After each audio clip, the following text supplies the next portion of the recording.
Good morning students. देखिए आज आपके एक्सरसाइज 3.3 क्लास 10 के 3.3 के थर्ड क्वेश्चन का फर्स्ट और सेकंड क्वेश्चंस अपन सॉल्व करेंगे।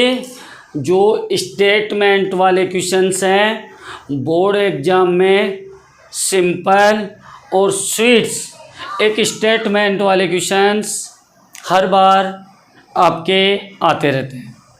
तो इस बार हम स्टेटमेंट वाले क्वेश्चनों से इक्वेशन बनाकर इनका सॉल्यूशन करेंगे।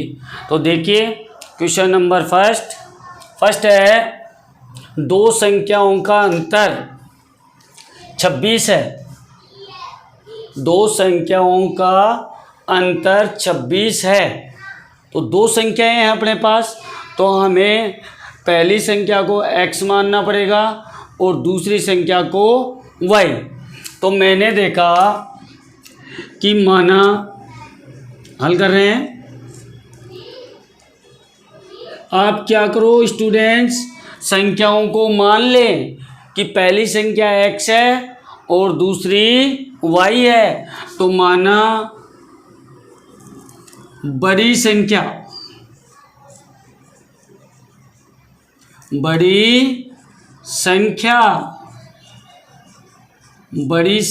है x। बड़ी को मैंने x मान लिया है और छोटी संख्या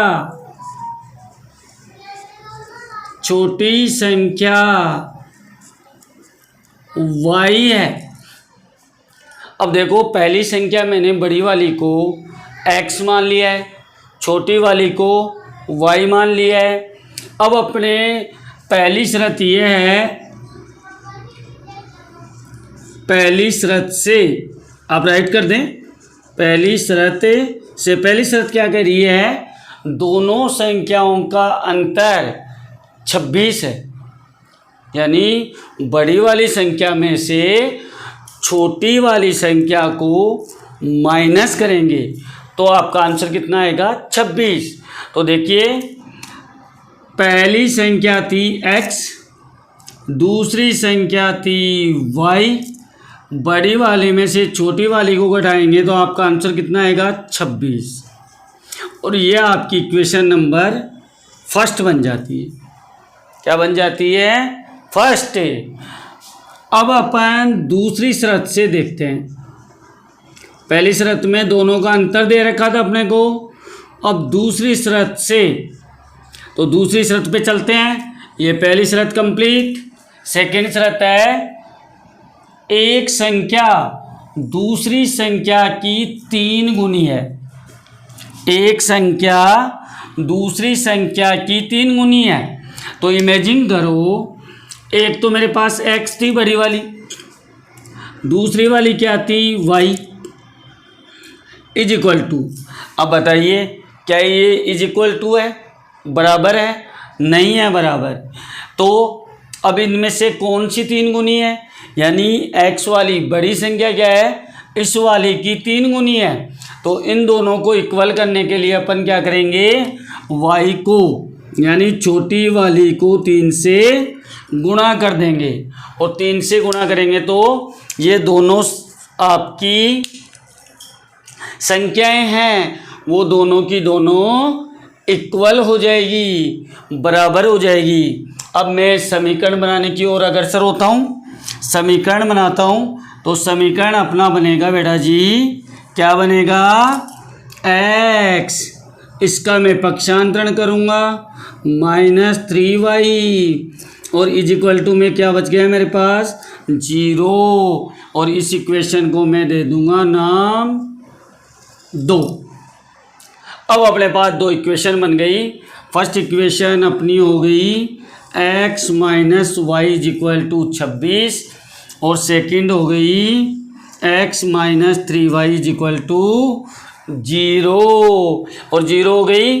तो अब दोनों इक्वेशन से अपन या प्रतिस्थापन या विलोपन से हम x और y के मान ज्ञात करते हैं। इस चैप्टर में आपसे कहा है प्रतिस्थापन विधि से हल करें, तो हम यहाँ पर प्रतिस्थापन विधि से ही इनको हल करते हैं। अब देखो समीकरण नंबर 1 से, समीकरण 1 से 1 उतारो बेटा जी, x minus y is equal to 26, और मैंने कहा था लेफ्ट में केवल x को छोड़ दो और y का पक्षांतरण कर दो। y इधर नेगेटिव है, इधर आकर आपकी पॉजिटिव हो जाएगी। क्या हो जाएगी? पॉजिटिव। और इसको मैं इक्वेशन नंबर क्या नाम दे दूंगा? 3। अब क्या करेंगे बेटा जी, जैसे इक्वेशन नंबर 3 आएगी तो हम क्या करेंगे, इक्वेशन नंबर 2, इक्वेशन नंबर 2 में x का मान रखेंगे। तो लिखेंगे x का मान समीकरण 2 में रखने पर समीकरण 2 को उठाकर लाइए। ये वाला 2 समीकरण है, इसको मैं यहाँ लाता हूँ। तो x minus 3y is equal to 0। अब मैं x की वैल्यू इसमें पुट करूँगा। x की वैल्यू क्या है? 26 माइनस y। तो मैं यहाँ x की जगह 26 प्लस y राइट कर दूंगा यहाँ, minus 3y is equal to 0। अब देखिए माइनस का 3y है, 1y प्लस का है, तो आपका आंसर आएगा माइनस का 2y। घटेगा भाई घटेगा, एक माइनस की और एक प्लस की होगी तो सब्ट्रैक्ट करना है, घटाना है। 3y में से y गया तो माइनस के 2y बचेंगे, और 26 का पक्षांतरण करेंगे तो ये 26 इधर आकर किसका हो जाएगा? माइनस का।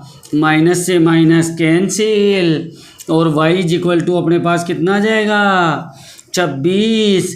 2 गुणा में था, गया भाग में, और जाकर इसको काटा 13 बार में। कितनी बार में?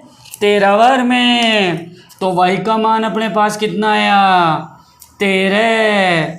यानी y का मान अपने पास आ गया 13। अब हम क्या करेंगे बेटा जी, y का मान समीकरण 3 में रख देंगे, जिससे क्या जाएगा? x का मान। तो हम लिखेंगे, क्या राइट करें बेटा जी? y का मान समीकरण 3 में रखने पर, 3 में रखने पर, तो 3 में रखते हैं बेटा जी। समीकरण नंबर 3 देखिए, x is equal to 26 plus y, तो x इज इक्वल टू 26। बताओ बेटा जी, y का मान कितना है अपने पास? y का मान कहाँ है? तो भाई यहाँ है क्या?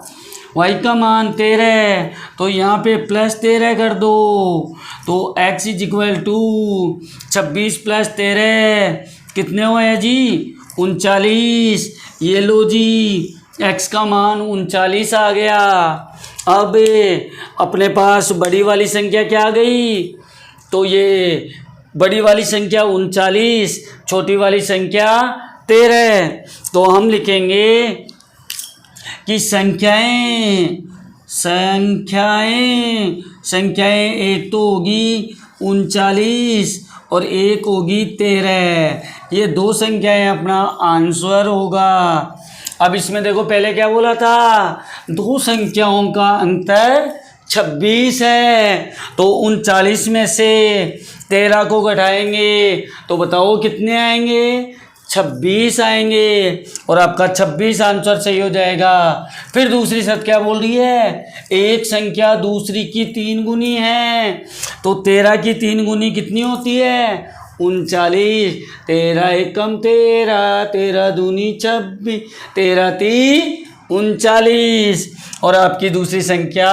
तो दोनों शर्तें इसमें लागू हो रही है। इसका मतलब आपका आंसर बिल्कुल राइट है। तो बच्चों, हम आशा करते हैं क्वेश्चन नंबर 3 का स्टेटमेंट क्वेश्चन फर्स्ट आपको समझ में आया होगा। अभी हम इसी का दूसरा क्वेश्चन वो भी सॉल्व करते हैं। तो देखिए बेटा जी, हम सॉल्व कर रहे हैं। फर्स्ट वाला क्वेश्चन का स्क्रीनशॉट ले लीजिए और आप अच्छे से इसको समझिए। बार बार देखिए, नहीं समझ में आ रहा है तो आपको अच्छे से समझ में आ जाएगा। अब हम इसका question number second part solve करेंगे।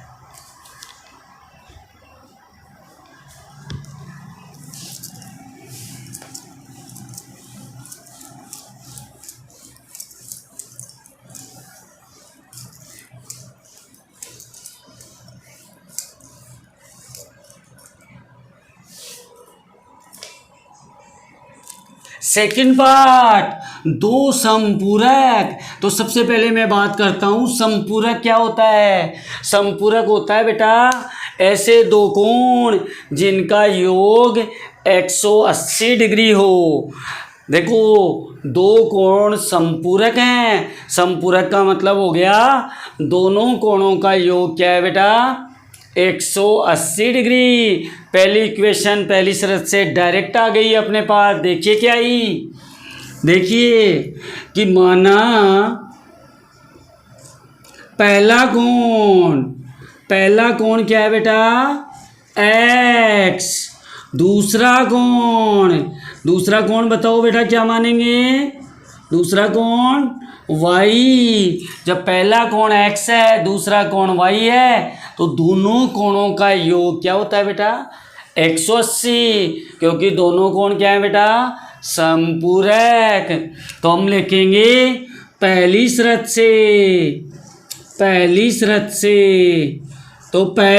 से अपने पास आया x, यानी पहला कोण फिर दूसरा कोण, दोनों को जोड़ने पर कितना आता है बेटा, 180।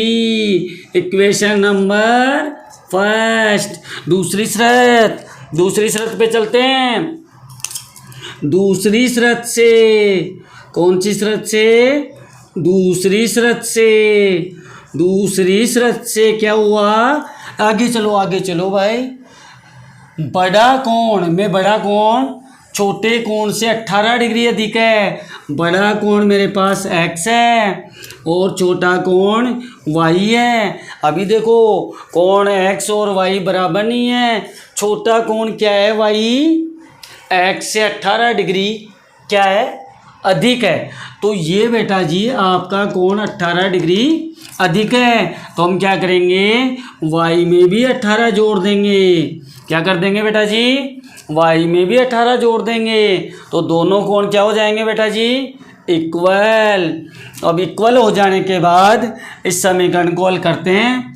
y का पक्षांतरण, तो x minus y, x minus क्या हो जाएगा, y, और इज इक्वल टू में क्या बच जाएगा, 18। इक्वेशन नंबर 2 क्या आ गई आपके पास, पहली इक्वेशन आ गई और इक्वेशन नंबर 2 आ गई। दोनों आ जाने के बाद हम क्या करेंगे, प्रतिस्थापन विधि से इन दोनों के मान ज्ञात करेंगे। तो नाउ स्टार्ट करते हैं समीकरण, वही प्रोसेस। समीकरण 1 से, समीकरण 1 क्या है बेटा अपने पास, x plus y is equal to 180 degree. x is equal to क्या आएगा, 180 डिग्री माइनस वाई। ये इक्वेशन नंबर में 3 लेकर आया हूँ। कौन सी, 3। अब x का मान कौन सी समीकरण में रखेंगे बेटा, फर्स्ट से हमने इक्वेशन बनाई, सेकंड में हम x का मान रखेंगे। तो लिखेंगे x का मान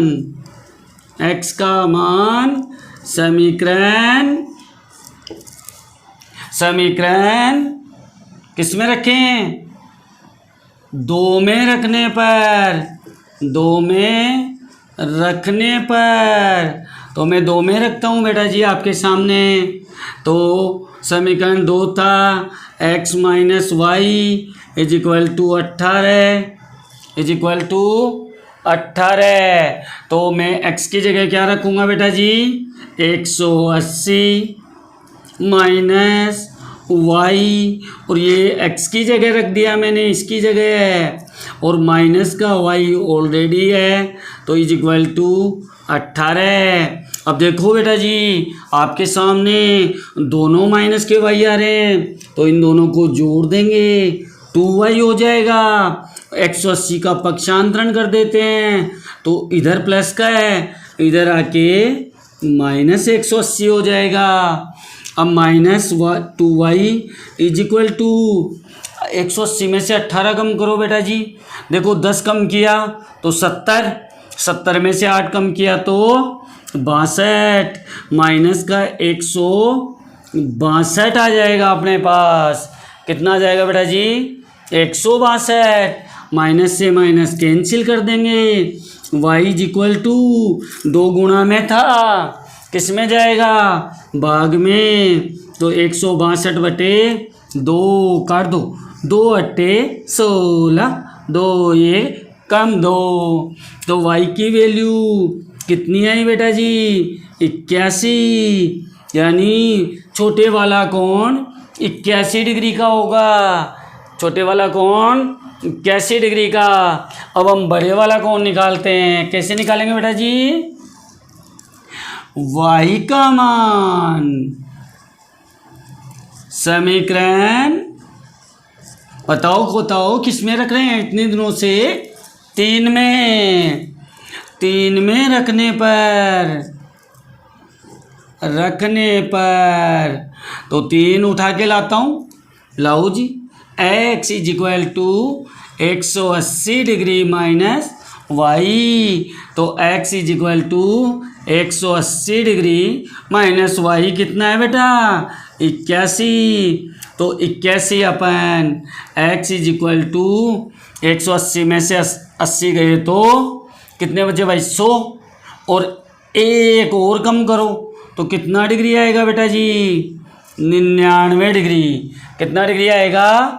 99 डिग्री। तो अपना जो सेकेंड कोण आएगा वो 99 डिग्री आएगा। इन दोनों को जोड़ के देखते हैं, 9 और 1 10 और 9 9 18, दोनों कोणों का योग 180 डिग्री भी हो जाएगा, और 99 में से 81 घटाएंगे तो 18 डिग्री अधिक भी हो जाएगा। तो आपके कोण कौन से आए बेटा? देखिए क्या है, पहला कोण